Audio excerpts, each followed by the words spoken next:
Hola queridos amigos. Hoy veremos la sexta parte de Henry Mettelman.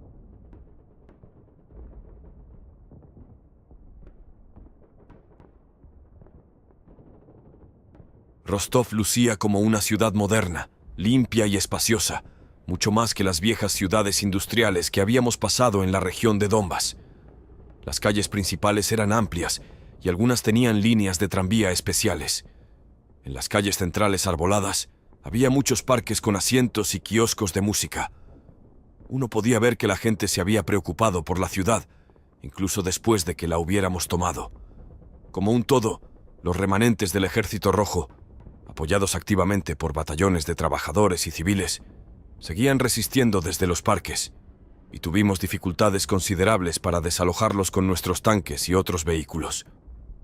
Entramos en un moderno polígono industrial con grandes salas de máquinas vacías. A cierta distancia había nuevos barrios residenciales, y más allá se encontraba un gran complejo deportivo con todo tipo de pabellones e instalaciones recreativas, como comedores, salas de ducha, gimnasios, etc. Nos habían advertido que no esperáramos encontrar instalaciones como estas en la Rusia comunista. De alguna manera, encontramos que estas disposiciones eran superiores a lo que estábamos acostumbrados en casa. Un grupo especial de la SS estaba reuniendo a civiles varones en el campo de fútbol. Al menos a 100 de ellos ya se habían reunido, y nuevos grupos seguían llegando constantemente. Acabábamos de tomar la ciudad y me sorprendió lo rápido y eficientemente que se implementaba el férreo control.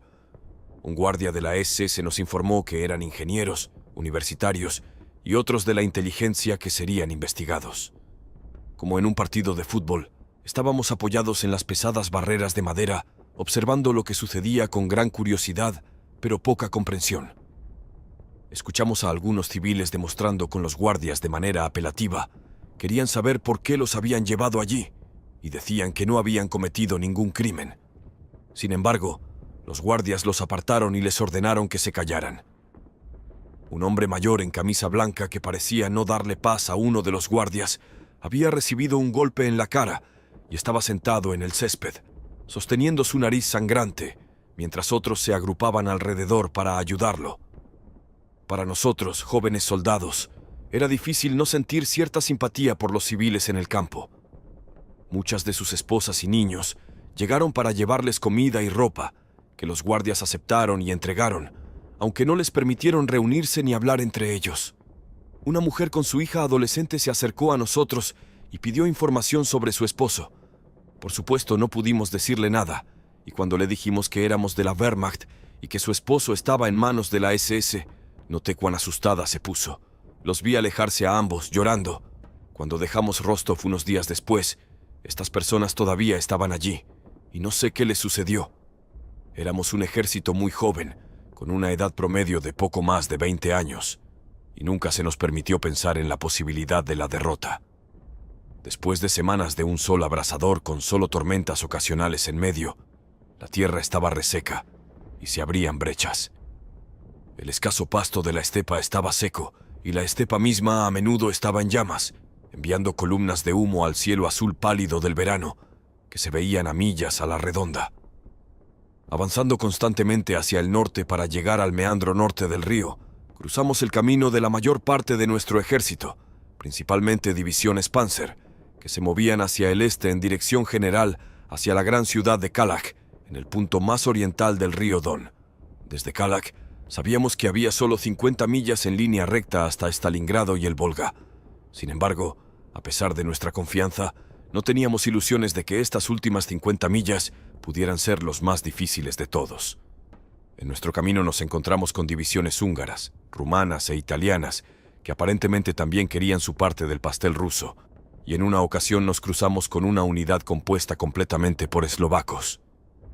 Nunca supimos cómo comportarnos con nuestros aliados, aparte de la barrera obvia del idioma.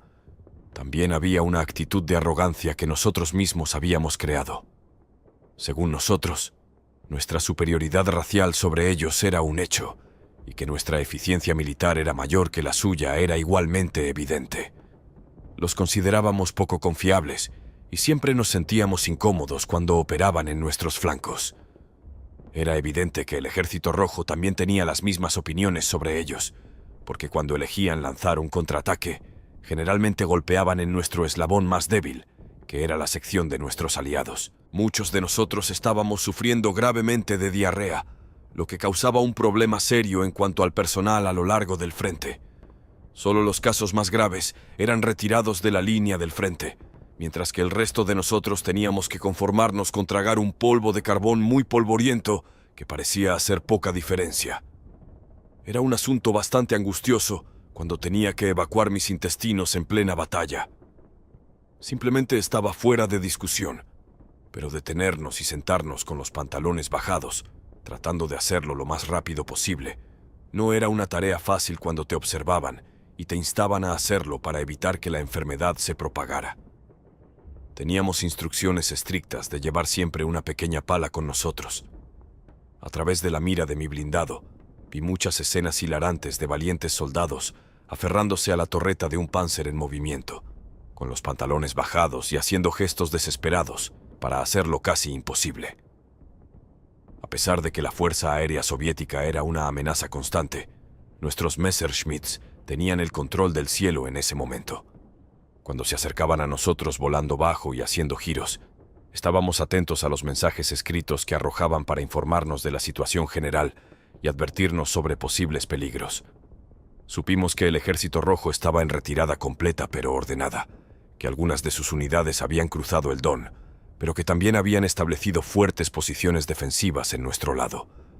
Casi a diario veíamos algunos tanques T-34, con los que teníamos breves intercambios de fuego, en su mayoría sin resultados. Más que nada, eran una molestia que retrasaba nuestro avance por cortos intervalos, que probablemente era el propósito de sus operaciones. Rodando de esa manera, estábamos en general de buen humor, lo que a veces nos llevaba a correr riesgos para ganar tiempo. Desplegar un batallón con todas sus unidades de apoyo es un proceso lento en el mejor de los casos, y nuestro cronograma era ajustado. Nuestros vehículos de apoyo no combatientes a menudo estaban demasiado cerca de nosotros. Ya era agosto cuando nos acercábamos a nuestro objetivo operativo en la sección norte del meandro del Don. Sabíamos que el tiempo relativamente fácil de cruzar la estepa estaba llegando a su fin, ya que el río anticipábamos que sería algo parecido a la cuerda del anillo para los rusos en retirada. Estaba oscureciendo cuando nos informaron que pronto entraríamos en un pueblo donde pasaríamos la noche. El reconocimiento aéreo informó que, aunque no habían avistado tropas enemigas en el pueblo en sí, se había establecido una línea de defensa detrás de él, no muy lejos del río. El clima era sofocante, y un viento veraniego a veces perturbaba la calma. Una breve y enojada tormenta eléctrica nos había azotado más temprano en la tarde. El cielo se había abierto de repente, pero la tierra sedienta había absorbido rápidamente la humedad, que ahora se elevaba en capas de niebla húmeda a nuestro alrededor. Habíamos presenciado hermosos destellos de relámpagos, pero luego las nubes oscuras y tumultuosas se habían alejado de nuevo. Hacía calor, y había poco alivio para nuestros nervios tensos. Cuando las primeras cabañas aparecieron a la vista, paramos. Nuestros oficiales fueron llamados para planificar e instruirnos. Observé cómo escuchaban en la noche tranquila y escudriñaban la entrada al pueblo con sus prismáticos. Apagué mi motor y todo se veía sereno y pacífico. Cuando era niño, había leído el libro de Mikhail Sholokhov, Y fluye el Don, en el que la descripción de la revolución desplegándose en esta misma área me impresionó mucho. Se decía que Sholokhov vivía en una de las aldeas de cosacos de los alrededores, y por lo que sabía, bien podría ser esta. Las figuras de Sholokhov me impresionaron por su fascinante naturalidad y me dieron quizás un vislumbre de la inmensa fuerza humana del pueblo ruso. ¿Habíamos despertado a un gigante dormido? En toda mi vida, nunca había soñado con llegar a la tierra del Don, y reflexioné que tal vez habría preferido venir como un amigo visitante que como un soldado conquistador. Pero luego llegó la orden de avanzar, y pronto pasamos por las primeras cabañas de este pueblo, del cual ni siquiera sabíamos el nombre. Teníamos una extraña incertidumbre al respecto, como si hubiera una atmósfera misteriosa en el aire. Nuestro avance estaba compuesto por unos 8 Panzers en la cabeza y 3 en fila. Nos adentramos cautelosamente en lo desconocido. Nuestro comandante, Hauptmann Monset, obviamente confiando en nuestra fuerza de Panzer, no había realizado ningún intento de reconocimiento y tampoco había dado órdenes para que nuestra unidad de suministro se quedara atrás. Nuestra columna completa, panzers, camiones y jeeps, estaba toda junta. Todos esperaban tener una buena noche de sueño. Siendo el panzer de la derecha de los 3 panzers frontales y estando cerca de una pared de cabaña, saqué mi periscopio de su soporte para ver mejor. Aparte de nosotros, no había movimiento en ningún lugar. No podíamos oír ningún sonido, ni siquiera el ladrido de un perro. Y, sin embargo, había algo indefinible en el aire, una especie de vibración que nos decía que la aldea estaba lejos de estar desierta. La vida seguía cerca, pero ¿dónde estaba la Luftwaffe cuando necesitábamos información sobre si el Ejército Rojo, en retirada hacia el este, había pasado por la aldea o no? Ya habíamos avanzado lo suficiente como para que nuestros camiones hubieran alcanzado las primeras cabañas detrás de nosotros. Todo parecía tranquilo, y fue entonces cuando comenzó a suceder todo de repente. De la nada, estalló un infierno.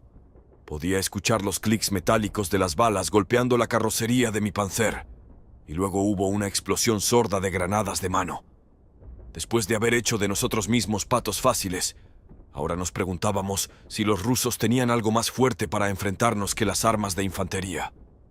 La cosa más loca de todo esto fue que no podíamos usar nuestro poderoso armamento y estábamos efectivamente aislados de lo que ocurría detrás de nosotros. Evon nos había vuelto a engañar. Pacientemente, había esperado hasta que nuestros panzers estuvieran fuera del camino y luego había abierto fuego contra nuestros camiones. Hubo un par de explosiones poderosas y vi el reflejo de un feroz incendio contra las cabañas blancas frente a mí. Nuestros camiones estaban ardiendo y nuestro artillero, mirando hacia atrás desde la escotilla abierta, se oyeron gritos de agonía, caos y frustración. No faltaron las palabras malsonantes y el nombre de Hauptmann Monset estaba en los labios de todos. Sin poder avanzar hacia lo desconocido, tampoco podíamos retroceder debido a los camiones que teníamos detrás. Nuestra torreta se había girado hacia atrás, pero nuestro artillero dijo que simplemente no tenía nada a qué apuntar. Con una única luz en nuestra cabina, comenzamos a discutir entre nosotros, como a menudo sucedía en situaciones tensas. Sentí que necesitaba aliviar mis intestinos, y cuando mi comandante me ordenó avanzar y girar, le grité y me negué a moverme. Cuando me recordó que me estaba dando una orden, todavía no hice nada. Después de todo, le respeté por no mencionar después nuestra confusión, lo que podría haber tenido graves consecuencias para mí. De repente, de la misma manera en que había comenzado, la ráfaga de disparos cesó. Todo el incidente había durado no más de 10 minutos. Se escucharon gritos en ruso desde los lados detrás de las cabañas, y nuestro artillero creyó ver algunas sombras en movimiento. Después de esperar un tiempo largo, apareció un Feldwebel para decirnos que nos trasladáramos al pueblo, y probablemente, para evitar cualquier comentario irónico, nos aseguró que no quedaba ningún soldado enemigo entre las cabañas. La calle se ensanchó en una plaza abierta con un estanque en el medio, alrededor del cual nos agrupamos en defensa. Varios de nuestros camiones todavía estaban ardiendo detrás de nosotros, junto con un par de cabañas de tejado de paja también en llamas. Había varios muertos y heridos, y en el aire flotaba un ambiente tenso de sospecha y acusación. Nadie tenía dudas de que, si se hubieran seguido los procedimientos militares normales, esta catástrofe nunca habría ocurrido. A pesar de los incendios que aún ardían con fuerza, la vida volvió rápidamente a la normalidad. Nuestros oficiales se aseguraron de que alguien al otro lado del estanque había sacado una armónica, y yo me recosté en la hierba y miré al cielo. No muy lejos de nosotros, sabíamos que estaba una tropa de infantería rusa que nos había dado una paliza horrible, moviéndose hacia el río. Después del evento, por supuesto, todos éramos sabios, con todas las piezas del rompecabezas encajando. Cuando los camiones habían llegado a las cabañas, Arthur R. Cook había salido, y al intentar patear una de las puertas abiertas, había sido alcanzado por un disparo desde adentro, cayendo de bruces y desencadenando el caos. Además de la obvia catástrofe, hubo una historia secundaria muy perturbadora. Cuando recogieron el cuerpo de Arthur, descubrieron que sus bolsillos estaban llenos de barras de chocolate. No habíamos tenido chocolate durante semanas, y nos habían dicho que no había suministros para nosotros. Fue entonces cuando algunos de nosotros recordamos que algunos de nuestros oficiales habían comido chocolate que tenía el mismo envoltorio que el de Arthur. Eran casi medianoche cuando enterramos a nuestros muertos en tumbas recién excavadas junto al estanque. Un joven teniente pronunció unas palabras apropiadas sobre cada uno de ellos, pero cuando llegó el turno de Arthur, solo mencionó su nombre y rango. Noté a una anciana que me hacía señas desde la puerta de una de las cabañas detrás de mí. Me acerqué a ella y vi que era del tipo materno, con ojos amables y profundas arrugas surcando su rostro. Aterrorizada, me preguntó si tenía permiso para caminar hacia las cabañas en llamas. Pensé que sería mejor acompañarla. Un sollozo profundo sacudió su cuerpo mientras trataba de decirme que había una joven madre con niños en la cabaña que ardía ferozmente frente a nosotros. Todas sus vigas habían caído y sobresalían de las cenizas incandescentes como un grotesco monumento a la locura humana. No había ninguna posibilidad de que alguien estuviera vivo allí dentro, y mientras ella caminaba insegura alrededor del montón, tratando de tranquilizarse a sí misma, me preguntaba con insistencia mi opinión de que nadie había muerto quemado allí dentro. Tampoco tenía idea de dónde podrían estar esas personas. Al caminar de regreso, me preguntó qué había pasado durante la noche, pero todo lo que pudo decirme es que había llegado una tropa rusa, y luego nosotros, y luego todo el tiroteo y la matanza había comenzado, y ella había estado muy asustada. Para poder dormir, me uní a dos de mis amigos que estaban de guardia en el borde norte del pueblo. El terreno frente a nosotros era plano, pero se elevaba ligeramente hacia el río. No había árboles ni arbustos, nada, solo una amplia extensión. Con ellos me sentí seguro, y cuando me desperté al amanecer, con apenas un sonido en ningún lugar, me costó recordar los horribles acontecimientos de solo unas horas antes. Luego, llegó un camión de combustible desde la estepa, y la vida comenzó a latir nuevamente, especialmente para los conductores. Había tantas cosas que hacer después del desayuno. Nuestros tenientes regresaron con sus informes de situación y nos dijeron que íbamos a atacar a las 10 en punto. El río Down estaba a menos de 5 millas al norte, y la idea general era salir del pueblo, subir por la colina hasta la línea rusa justo detrás de la cresta, romperla y avanzar. Por supuesto queríamos evitar que tuvieran espacio para maniobrar, y sentimos que debíamos ajustar cuentas con ellos de una vez por todas. A las 10 en punto, el sol estaba bien alto en el cielo y a nuestro favor, un poco detrás de nosotros. Todo parecía perfecto, no había signos de los rusos. Los Panzers se habían dispersado en el borde del pueblo para formar su formación de batalla, mientras que nuestros semiorugas se habían alineado ligeramente detrás de ellos. Algunos de nuestros soldados de infantería se moverían con los Panzer, y el resto nos seguiría en nuestros rastros cuando los Panzer comenzaran con un rugido poderoso. Yo también pisé el acelerador para sumarme al ruido de los Stuka y molestar al enemigo. Siguiendo a los Panzer, pensé en lo feos que se veían, merodeando como sapos tambaleantes y emitiendo humo azul. Había algo inhumano en ellos que nunca había visto de esa manera antes. Con el paquete de 5 centímetros enganchado en mi semioruga, los 4 estábamos sentados apretadamente juntos, con la cabeza baja, mirando más allá de los Panzer hacia el horizonte, que aún estaba a unos cientos de metros, detrás del cual sabíamos que los rusos nos estaban esperando. No teníamos ilusiones de que los próximos minutos serían decisivos de una u otra manera. El plan, todo pensado por Hauptmann Monset, era que una vez que la mayoría de los Panzer hubieran alcanzado la cresta y estuvieran a plena vista, nosotros seguiríamos ocupando los huecos con nuestros paquetes para cubrir su próximo movimiento hacia adelante.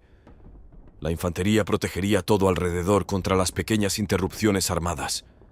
Sin embargo, como descubrimos, los rusos también tenían planes.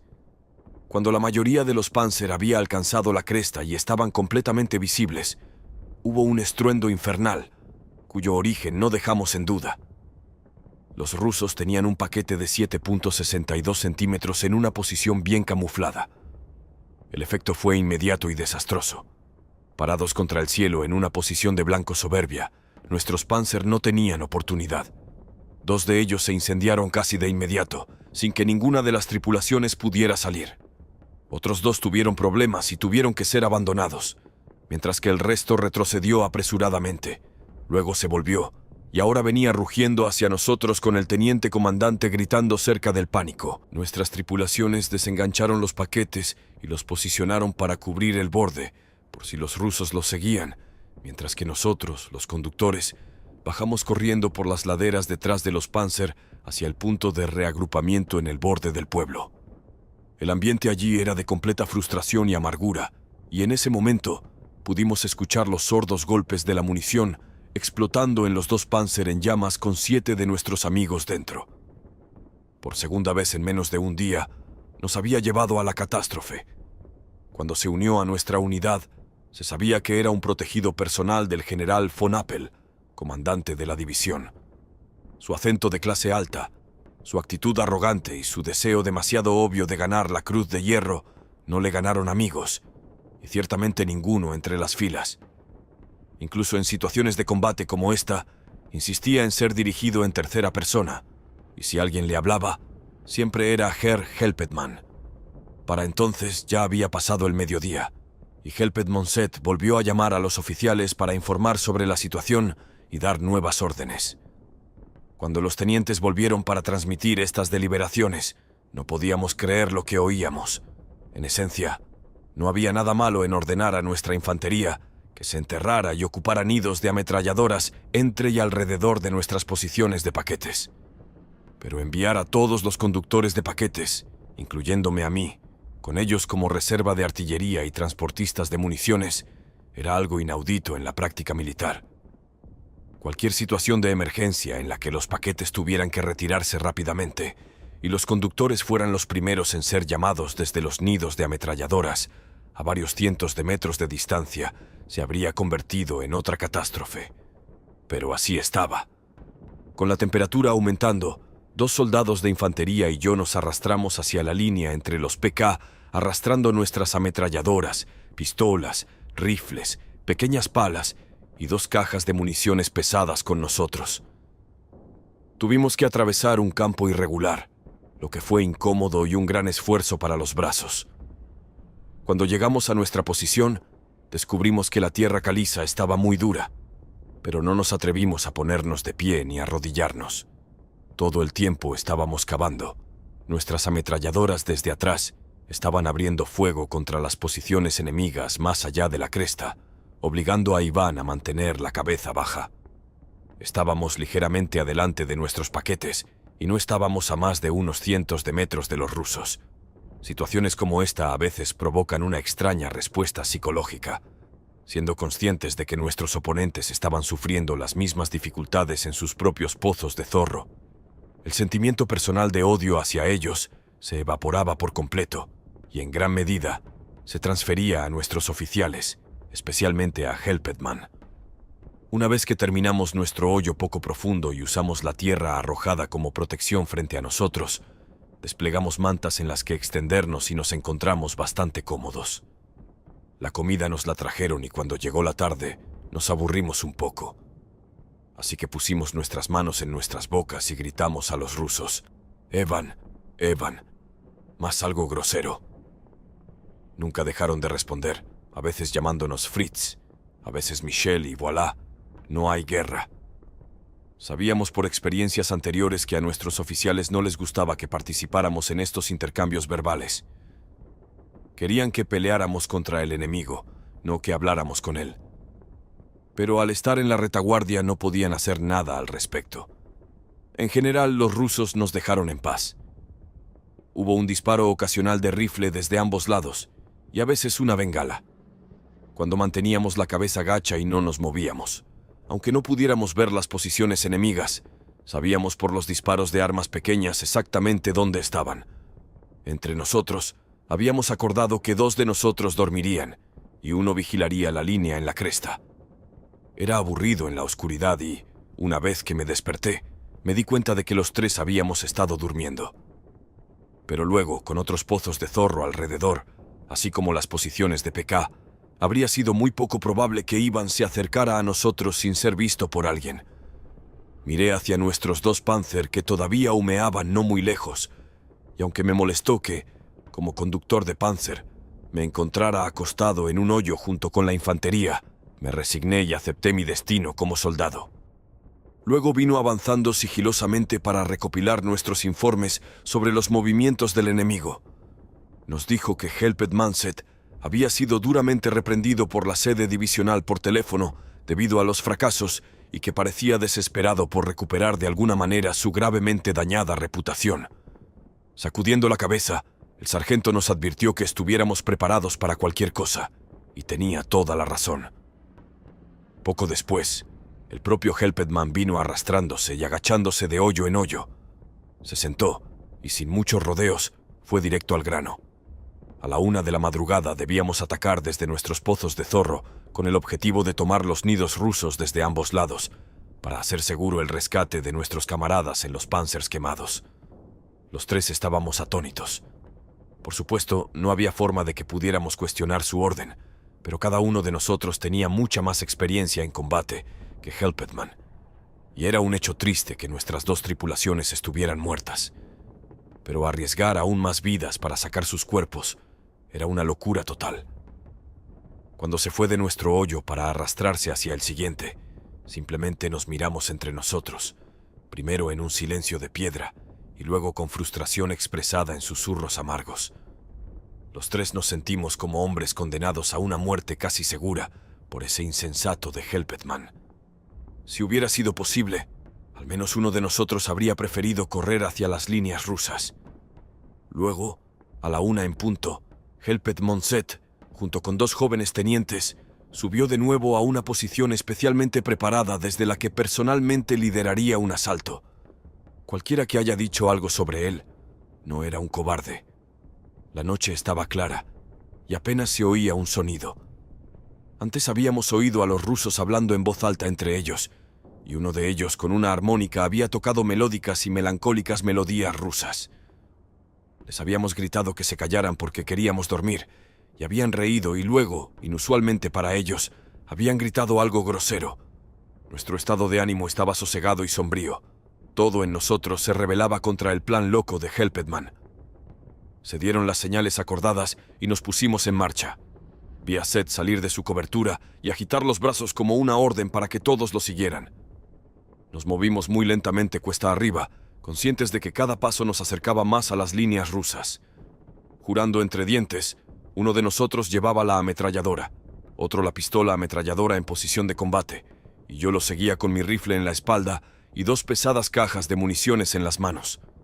Aunque podía percibir movimientos en las esquinas de mis ojos a ambos lados, apenas podía escuchar un sonido. Estábamos a una distancia de escucha de los rusos, así que tratamos de evitar cuidadosamente patear las piedras sueltas, tratando de concentrar mi mente en lo que tenía delante. Pensé en Helpet Manset, en el odio, la frustración y el sentimiento de impotencia que experimentaba. ¿Sabría Iván que íbamos tras él? Ya habría visto nuestras sombras agazapadas en la oscuridad y estaría esperando a que nos acercáramos un poco más. Pensé en mi padre, en todo lo que había tratado de decirme y que no había creído. Había hablado de la despiadada clase de oficiales alemanes y cómo nos habían utilizado a él y a millones de otros como carne de cañón desechable para proteger sus propios privilegios. Y ahora, este hombre, Seth, estaba haciendo exactamente lo mismo conmigo. Y luego, de la quietud de la noche, lo que todos habíamos temido en nuestros corazones, sucedió antes de que nuestras flancas de infantería tuvieran la oportunidad de avanzar lo suficiente como para rodear al enemigo. De repente, el cielo se iluminó a nuestro alrededor, y luego esas temidas ráfagas blancas y azules de las ametralladoras rusas cegaron implacablemente a todos nosotros. Todo lo que pude hacer fue lanzarme al suelo como un saco pesado. El resto fue esperanza, juramentos y rezos, con mi cuerpo presionado lo más fuerte posible contra la madre tierra, con ese instinto ingenuo y primitivo de que al no mirar un peligro, podríamos escapar de él. No me atrevía ni siquiera a abrir los ojos para mirar. Habían seguido los rusos este primer bombardeo y se habían acercado a la cresta a unos 50 metros de distancia para clavar sus bayonetas en nuestras miserables espaldas. Ni siquiera los habría visto acercarse. Mis camaradas estaban a unos metros de distancia de mí y no hacían ruido. Mientras el creciente silbido de las balas volaba sobre mí, intenté frenéticamente colocar mis 2 cajas de municiones frente a mí para proteger mi cabeza. Un joven mente, supongo, se reafirma muy rápido, y me volví más consciente de lo que estaba ocurriendo a mi alrededor. Había gritos agudos a ambos lados y muchos gritos desde más atrás. Todo lo que escuché fue a Helped Monset llamando desde mi derecha algo como cerrar la línea y disparar las ametralladoras. Cerrar la línea, pensé. ¿Qué línea? No se escuchó ni un solo disparo de nuestras ametralladoras. Entonces, una bala alcanzó mi caja de municiones. ¿Era un disparo perdido o me habían visto allí tirado? Una horrible sensación de miedo recorrió mi cuerpo, seguida de un temblor incontrolable. Yo tenía menos de 20 años. Quería vivir, no morir.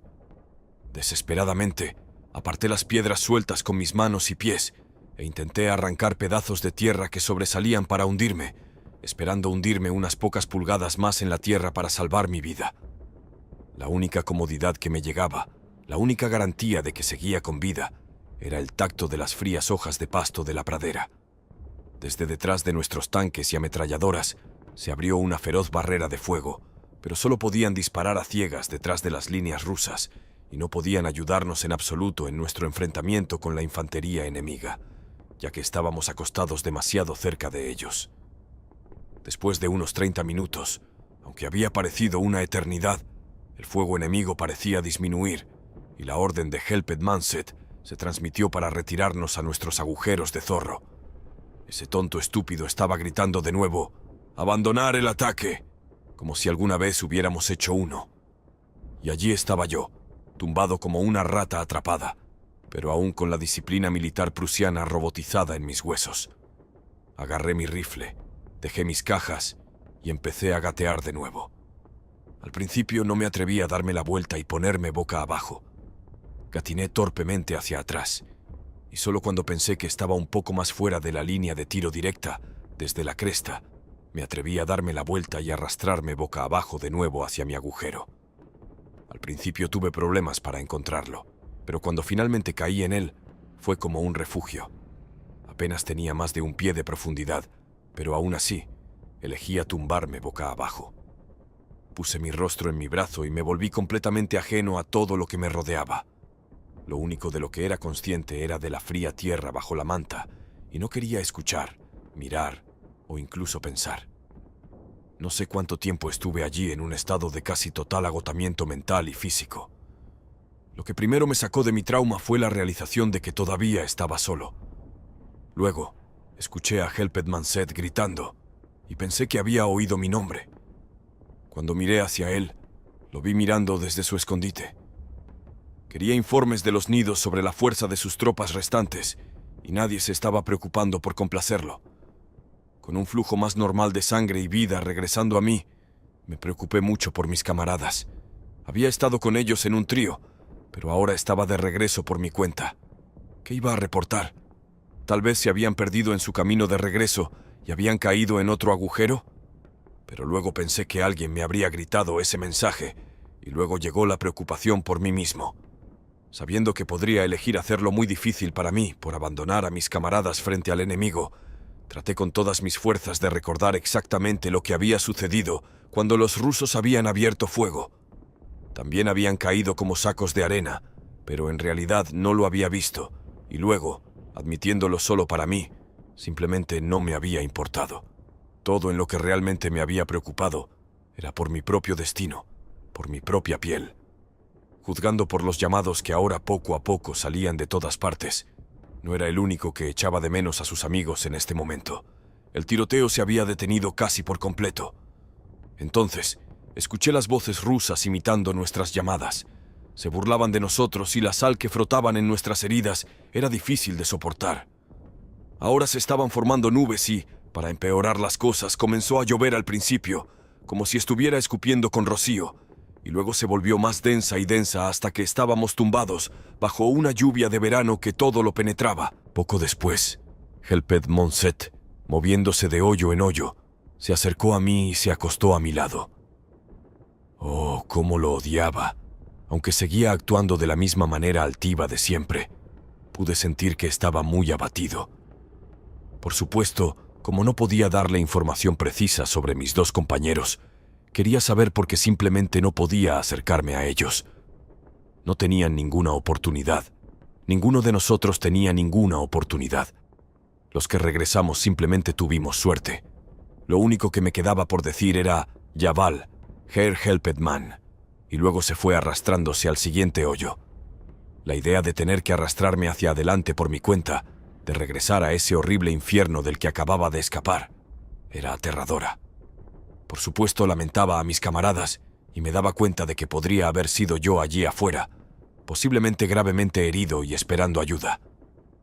Tal vez fui egoísta en mi resentimiento, o simplemente estaba asustado. Al ser analítico, no podía culpar realmente la orden de Helpetmann, pero no quería IR. Quería quedarme en mi hoyo, donde sabía que estaba a salvo. Cuando Zed regresó al pueblo y se dio la señal, me arrastré por el borde. La tierra caliza estaba ahora húmeda y resbaladiza, y mi uniforme torpe con sus grandes y desmañados bolsillos se aferraba a mí como un saco sucio y mojado. Sin atreverme a levantar mi cuerpo, mantuve mi estómago lo más cerca posible de la tierra. Sin tener una orientación precisa pronto, no estaba seguro de si me estaba moviendo en la dirección correcta. Eran alrededor de las 3 de la madrugada y la noche seguía completamente oscura. Se me ocurrió la idea de quedarme allí y luego regresar para informar que no había encontrado a mis compañeros. Pero en ese caso, no habría puesto más allá de Zed el enviar a otra búsqueda. Extrañamente, en un momento como este, recordé mi hogar, el cariño que mis padres me habían brindado y los sacrificios que habían hecho para criarme. Siempre había pensado que la guerra era gloriosa, pero arrastrándome en el barro ahora, solo y en un país extraño, me di cuenta de que nunca había creído que fuera así. Escuché en la noche y pensé que podía oír a los rusos hablando entre ellos. Al menos eran voces humanas, y las encontré de alguna manera reconfortantes. Había un impulso indescriptible en mí de gritarles: «Hermanos, camaradas, no disparen. Estoy buscando a mis camaradas heridos. Permítanme acercarme y sentarme con ustedes. Seamos amigos». Me dio un tremendo susto cuando, de repente, de la oscuridad apareció una pequeña sombra justo frente a mí. Luego supe que había encontrado lo que estaba buscando. Apareció otra sombra. Eran las botas de uno de mis compañeros, y luego vi al otro tumbado delante de él. Al darme cuenta de que estaba en la línea de fuego enemigo directa, susurré sus nombres. Uno de ellos era Eric Moth, pero no hubo respuesta, ni respiración, ni movimiento, nada. Me arrastré hasta tocar la bota. Intenté mover el pie, pero volvió a su posición original como una muñeca de goma. Logré colocarme entre ellos y tocar sus rostros, que estaban vueltos hacia mí. Ambos yacían pesadamente sobre sus vientres, y me resultó imposible sacar sus placas de identidad o sus libretas de soldado de sus bolsillos del pecho. Todo el tiempo estaba consciente de que los rusos estaban a un tiro de piedra de distancia. Al verlos allí tendidos, me di cuenta de que probablemente habían salvado mi vida, al absorber las balas que de lo contrario me habrían alcanzado. Helpetmann me vio encontrando mi camino de regreso al hoyo. Me llamó desde su cobertura queriendo saber si estaban muertos. «Ambos muertos, Herr Helpetmann», respondí, poniendo la mayor acusación en mi voz que pude.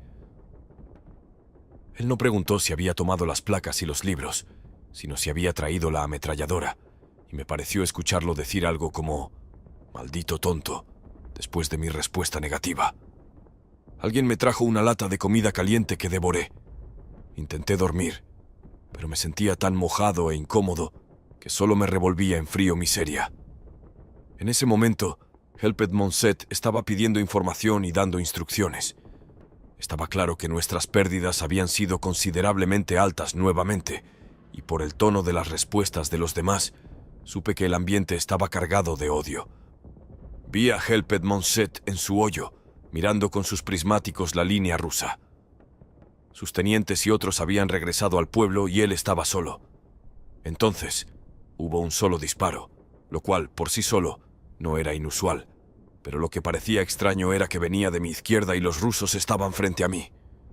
Vi claramente cómo Helpetmann se desplomaba hacia un lado lejos de mí, y luego se rodaba fuera de mi vista. Examiné muy de cerca a Helped Monset. La bala lo había alcanzado de lleno en el lado izquierdo de la cara. Justo debajo del pómulo, había salido por el otro lado y dejado un desastre terrible. Era exactamente como había pensado. No se hizo ninguna pregunta, ni se emitió ningún comunicado oficial. Todos sabían que Seth tenía el hábito imprudente de mirar en todas direcciones con sus prismáticos, y solo muy pocos podrían estar seguros de hacia dónde estaba mirando cuando la bala lo alcanzó. Y los que sabían no decían nada. Después de las oraciones y de cubrir el cuerpo con tierra, todos regresamos a lo que teníamos que hacer. Me acerqué a un buen amigo que había estado en un hoyo de trinchera a mi izquierda y que sabía que era un tirador excepcional. «Hola, Sep», le dije. «Es una pena, ¿verdad?» «Sí», respondió. «Demasiados han mordido el polvo esta vez, y también innecesariamente. Todos nuestros amigos... Ese maldito bastardo». Asentí en acuerdo y le di una palmada en la espalda. ¿Qué podíamos decirnos mutuamente? ¿Y qué había que decir? Nos miramos durante unos segundos adicionales y el tema nunca se mencionó de nuevo. Hasta aquí el video de hoy. Recuerda suscribirte y dejar tu like para que sigamos trayendo contenido para todos ustedes. Hasta la próxima.